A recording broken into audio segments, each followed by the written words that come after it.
Hi all, welcome to அபியின் உலகம். இன்றைக்கி நம்ம சேனலில் காரசாரமான செட்டிநாட்டு வெண்டிக்காய் மண்டி எப்படி செய்கிறதுங்கிறது பார்க்க போகிறோம். அதுக்கு நான் இன்றைக்கி ஒரு தக்காளி, ஒரு 10 பல் போல் பூண்டு, 15 சின்ன வெங்காயம், 5லிருந்து 6 பச்சை மிளகாய், ஒரு உருளைக்கிழங்கு, கொஞ்சமாக கருவேப்பிலை இது எடுத்திருக்கேன். ஒரு நெல்லிக்காய் சைஸ் புளி தண்ணியில் ஊற வச்சு எடுத்திருக்கேன்.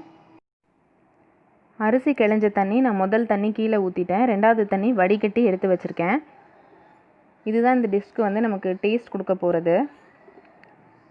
இந்த மாதிரி வெள்ளை மொச்சை உங்களுக்கு கடையில் கிடைக்கும். அது ஒரு 50 கிராம் எடுத்து முதல் நாள் ஊற வச்சுட்டு குக்கரில் வேக வச்சு கூட நீங்கள் இந்த டிஷ்ஷில் சேர்த்துக்கலாம். நான் இன்றைக்கி இதை ஆட் பண்ணல. வெண்டைக்காய் ஒரு 1/4 கிலோ இருக்கும். அந்த வெண்டைக்காய் 1 இன்ச் சைஸ்க்கு நான் இந்த மாதிரி கட் பண்ணி எடுத்திருக்கேன். இந்த டிஷ்ஷில் நீங்கள் வாழைக்காய், அவரைக்காய், இந்த மாதிரி நாட்டு காய்கறிகள் எல்லாமே போட்டு கூட பண்ணலாம். இப்போ நான் நல்லெண்ணெய் ஒரு 3 டேபிள் ஸ்பூன் போட்டிருக்கேன். அதில் கடுகு, உளுந்து ஆட் பண்ணிக்கிறேன். எப்பயுமே தாளிப்புக்கு நல்லெண்ணெய் ட்ரை பண்ணி பாருங்கள். அது உங்களுக்கு நல்ல டேஸ்ட் கொடுக்கும். கடுகு வெடித்ததுக்கப்புறம் நான் பெருங்காயத்தூள் சேர்த்துக்கிறேன். வெண்டிக்காய், மாங்காய், மொச்சை போட்டு செய்கிற மண்டி செட்டிநாட்டு சைடு ரொம்ப ஃபேமஸான டிஷ்னே சொல்லலாம். இதில் நம்ம எல்லா காய்கறிகளும் மீதி இருக்கிற டைமில் ஒன்று ஒன்று போட்டு கூட செய்யலாம். நான் இன்றைக்கி வெண்டைக்காயும் உருளைக்கிழங்கும் போட்டு செய்கிறத உங்களுக்கு காட்டுறேன். நம்ம பூண்டு எடுத்து வச்சுருக்கோம் பார்த்தீங்களா, 10 பல் பூண்டு, அதை இதில் சேர்த்துக்கிறேன். அதுக்கடுத்து வெங்காயம், அதை முழுசாகவே ஆட் பண்ணுறேன். வெங்காயம், பூண்டு உங்களுக்கு முழுசாக சேர்க்குறது தான் இந்த டிஷ்க்கு நல்ல டேஸ்ட் கொடுக்கும். அதுக்கடுத்து கருவேப்பிலை ஆட் பண்ணிக்கிறேன். பச்சை மிளகாய் நீல வாக்கில் கட் பண்ணியிருக்கேன். ஒரு 5 பச்சை மிளகாய் 1/4 கிலோ வெண்டிக்காய்க்கு சரியாக இருக்கும். அது சேர்த்துக்கிறேன். இந்த மிளகாய் உங்களுக்கு எண்ணெயில் நல்லா வதங்கி வரணுங்க. அதோட தோலோட கலர் உங்களுக்கு ஒயிட்டாக சேஞ்ச் ஆகும் அங்கங்கே. அது வரையும் நல்லா வதக்கிக்கணும். இது மூணையுமே இது வதங்கிறத வச்சு தான் உங்களுக்கு இந்த டிஷ்ஷோட டேஸ்ட்டே இருக்குது. அந்த மிளகாயோட காரம் நல்லா எண்ணெயில் இறங்கி வரணும். பாருங்கள், நமக்கு மிளகாயோட தோல் வெள்ளையாயிருச்சு. இப்போ நம்ம எடுத்து வச்சுருக்கோம் பார்த்தீங்களா ஒரு தக்காளி, அது இதில் சேர்த்துக்கலாம். வெங்காயமும் உங்களுக்கு இந்தளவு வதங்கினா போதுமானது. இல்லாட்டி உங்களுக்கு ரொம்ப வதங்க விட்டுட்டிங்கன்னா கரைஞ்சிரும் லாஸ்ட்டாக. தக்காளியும் ஒன்று போதுமானதாக இருக்கும். ஏன்னா நம்ம புளியும் இந்த டிஷ்ஷில் கரைச்சி லாஸ்ட்டாக சேர்க்க போகிறோம். அதனால் ஒரு தக்காளி கரெக்டாக இருக்கும். இதுக்கு தக்காளியும் நல்லா வதங்கட்டும். நான் இந்த டிஷ்க்கு இப்போ இந்த ஸ்டேஜில் உப்பு சேர்க்க போகிறது கிடையாது. கடைசியாக தான் சேர்க்க போகிறேன். நல்லா வதங்கிருச்சு நமக்கு எல்லாமே. இப்போ வெண்டைக்காய் எடுத்து வச்சுருக்கோம் பார்த்தீங்களா, அதை இது கூட சேர்த்துட்டு ஒரு 4லிருந்து 5 நிமிஷம் மீடியம் ஃப்ளேமில் வச்சு நல்லா வதக்கிக்கணும். அதாவது வெண்டைக்காயோட வளவளப்பு சுத்தமாக இல்லாமல் ஒன்றோட ஒன்று வெண்டைக்காய் ஒட்டாமல் தனித்தனியாக இருக்கணும். அதுவரை இதை நல்லா வதக்கிக்கோங்க. நீங்கள் எண்ணெய் கொஞ்சம் கூடுதலாக ஊற்றினா தான் உங்களுக்கு அடிப்பிடிக்காமல் வெண்டைக்காய், மிளகாய் எல்லாம் அந்த எண்ணெயில் நல்லா வதங்கி அந்த காரசாரமாக உங்களுக்கு கிடைக்கும். அதனால் எண்ணெய் கொஞ்சம் அதிகமாக தேவைப்படும். இதுக்கு நமக்கு வெண்டைக்காய் வதங்கிருச்சு.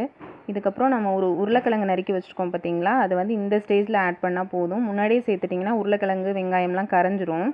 அதனால் இந்த ஸ்டேஜில் உருளைக்கிழங்கு, அதுக்கப்புறம் நீங்கள் மொச்சை ஊற வச்சு குக்கரில் வேக வச்சுருந்தீங்கன்னா அது இந்த உருளைக்கிழங்குக்கு அப்புறமா அந்த மொச்சையை சேர்த்துக்கோங்க. மாங்காய் இருந்தீங்கன்னா இந்த ஸ்டேஜில் போடலாங்க, வச்சுருந்தீங்கன்னா போடலாம். அது இன்னும் டேஸ்ட் ரொம்ப நல்லாயிருக்கும். நான் உருளைக்கிழங்கு சேர்த்துட்டேன். இப்போ நம்ம அரிசி கிளஞ்சி வச்சுருக்கோம் பார்த்தீங்களா தண்ணி, அந்த தண்ணி நான் இன்றைக்கி ஒரு 1.5 டம்ளர் போல் சேர்க்க போகிறேன். அதுதான் இந்த டிஷ்க்கு ஹீரோன்னே சொல்லலாம். நம்ம கழனி தண்ணியிலே இது வேகிறதால அந்த காரம், மிளகாயோட காரம், கழனி தண்ணி ப்ளஸ் புளிப்போட டேஸ்ட்டு, இது புளிப்பு, காரம் ரெண்டுமே கலந்து அட்டகாசமாக இருக்கும் இந்த சைட் டிஷ்ஷு. பாருங்கள், நான் 1.5 டம்ளர் ஊற்றிட்டேன். வெண்டைக்காய் முழுகிற அளவு நீங்கள் கழனி தண்ணி ஊற்றிக்கோங்க. இப்போ நம்ம ஒரு மூடி போட்டு இதை ஒரு 4லிருந்து 5 நிமிஷம் போல் மிதமான தீயில் வச்சு வேக விடலாம்.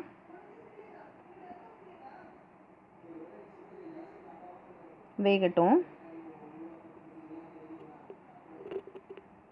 பாருங்கள், ஒரு 5 நிமிஷம் போல் ஆயிருக்கு. நமக்கு தண்ணி ஓரளவு வத்திருச்சு. காயும் உங்களுக்கு வெந்துருச்சு. நீங்கள் எடுத்து செக் பண்ணி பார்த்துக்கோங்க காய் வெந்துருச்சாங்கிறது. நான் இப்போ ஒரு வெள்ளைப்பூண்டு எடுத்து அதை கட் பண்ணி பார்க்குறேன். எனக்கு ஈஸியாக கட் பண்ண முடியுது. இதுக்கப்புறம் நம்ம புளி ஆட் பண்ணலாம். முன்னாடியே உப்போ புளியோ நீங்கள் சேர்த்துட்டிங்கன்னா காய் வேகாதுங்க. உங்களுக்கு நறுக்கு நறுக்குன்னு இருக்க மாதிரி இருக்கும். பாருங்கள், எனக்கு வெள்ளைப்பூடு நல்லா வெந்து வந்திருக்கு. இதுக்கப்புறம் நம்ம ஒரு நெல்லிக்காய் சைஸ் புளி கரைச்சி வச்சுருக்கோம் பார்த்தீங்களா, அது சேர்க்க போகிறோம். இது புளி இந்த ஸ்டேஜில் சேர்த்திங்கன்னா தான் உங்களுக்கு இந்த டிஷ்ஷுமே நல்லா ரிச்சாக இருக்கும். இது வந்து தண்ணி நல்லா வற்றி உங்களுக்கு பொரியல் மாதிரி வருமானா அப்படிலாம் இல்லைங்க. இது வந்து ஒரு செமி கிரேவி மாதிரி அந்த கழனி தண்ணியிலே இது வெந்து நல்லா சுண்டி வரும். அது சரியான பதம் இதுக்கு. நமக்கு பாருங்கள், இப்போ ஒரு 2 நிமிஷம் போல் கொதிச்சிருச்சு புளி சேர்த்து. இப்போ இந்த டிஷ்க்கு தேவையான மொத்த உப்பும் நான் சேர்த்துக்கிறேன். இந்த உப்பு போட்டதுக்கப்புறம் ஒரு 2லேருந்து 3 நிமிஷம் வெந்துச்சுன்னா போதுங்க, நமக்கு வந்து ரெடி ஆயிரும். இது உங்களுக்கு மொத்தமாக இந்த டிஷ் ரெடி ஆகிறதுக்கு ஒரு 1/4 மணி நேரத்துலேருந்து 20 நிமிஷம் போல் ஆகும். பாருங்கள், நமக்கு தண்ணி எல்லாம் வற்றி இதுதான் இதோட கரெக்டான கன்சிஸ்டன்சி. கொஞ்சம் தண்ணியாக கொஞ்சம் கிரேவி மாதிரி இருக்கும். இது வந்து ரசம் சாதம், சாம்பார் சாதம், தயிர் சாதம் கூட சாப்பிட்றதுக்கு அல்டிமேட்டாக இருக்கும் இதோட டேஸ்ட்டு. நீங்கள் ஒரு கை சாதம் வந்து கூடவே சாப்பிட்லாம் இந்த மண்டி வச்சு சாப்பிட்டிங்கன்னா. இது ரொம்ப ஃபேமஸான டிஷ்ஷுங்க. நான் இன்றைக்கி 2 காய் போட்டு பண்ணியிருக்கேன். எல்லா காயும் போட்டு பண்ணுறதை உங்களுக்கு இனி வர வீடியோஸில் நான் அப்லோட் பண்ணுறேன். இதை நீங்கள் உங்கள் வீட்டில் ட்ரை பண்ணி பாருங்கள். இது இட்லி தோசைக்கு தொட்டு சாப்பிட கூட டேஸ்ட் நல்லா இருக்குங்க. கண்டிப்பாக ட்ரை பண்ணி பார்த்துட்டு எனக்கு உங்கள் ஃபீட்பேக்ஸை வந்து கமெண்ட்ஸில் போடுங்க ஃப்ரெண்ட்ஸ். என்னோடய வீடியோஸ் பிடிச்சிருந்தா அபியின் உலகம்க்கு சப்ஸ்கிரைப் பண்ணுங்கள். உங்கள் ஃப்ரெண்ட்ஸ் அண்ட் ஃபேமிலிக்கு ஷேர் பண்ணுங்கள். தேங்க்யூ ஃபார் வாட்சிங்.